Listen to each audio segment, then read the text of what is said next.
processes versus a YouTuber like me who can edit, film, and then upload, versus going from filming, the editing room, okay, final editing process, then we post it on our news website, and then we'll post it onto our YouTube, and then it never actually reaches the masses, and it's usually an older person who people can't relate with. So when you say they are committing fraud, they are creating these daycare centers, they're embezzling millions, defrauding millions of dollars, who are they?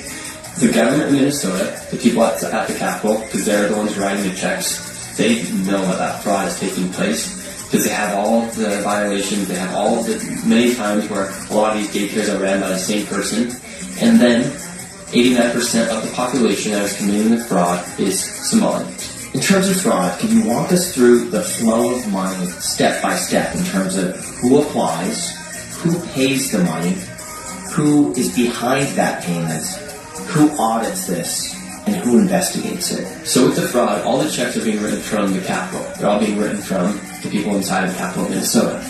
And the way they get this money, some of it's federal money, it's also state money. And inside of departments like the Home and Health Services, the HHS, they give funding for things like child care. And so what happens is, Tim Walz, for instance, he's openly bragged about expanding daycare inside of Minnesota. He said, like, we're going to give them raises back in 2023. And then even in the debate with J.D. Vance, he was talking about how great it was of their child care system inside Minnesota. The Minnesota government is so incompetent that multiple people will have violations or they'll have history of doing crime, but they'll still let them open up a daycare and then they'll receive this federal money. And so there's an entire whistleblowers who have printed all these charts and everything about this one man having this one home health care business. He also has a daycare. He has 6 violations, and he's still getting millions of dollars. But I believe it's all because that people are afraid to be called an Islamophobic or racist. So basically the state sets up a fund, and some of that's from state money, some of it's from federal government money. Mm-hmm. The fund says we're going to give money to people who open up daycare. On welfare purposes. On welfare purposes. That enables anybody to apply for this, get federal funding, basically saying, hey, we have X amount of students here, X amount of kids are coming in, they give that in. And then what's the audit process like to make sure that's legitimate?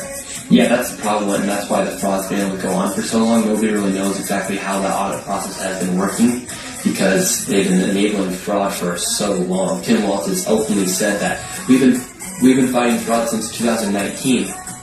Okay, well, granted, you're running a business and you have millions and billions of dollars being funneled to places. How long do you think it would take for you to cut off funding? Well, how are you fighting fraud for 6 years? Exactly. Shouldn't the fight end? You've been enabling the fraud to happen, and that's why what I did was such a compelling piece of content, because it's showing that they're enabling this fraud to happen, and nobody's even checking up. And these daycares can't even give you a brochure to enroll a child. Do you think that there's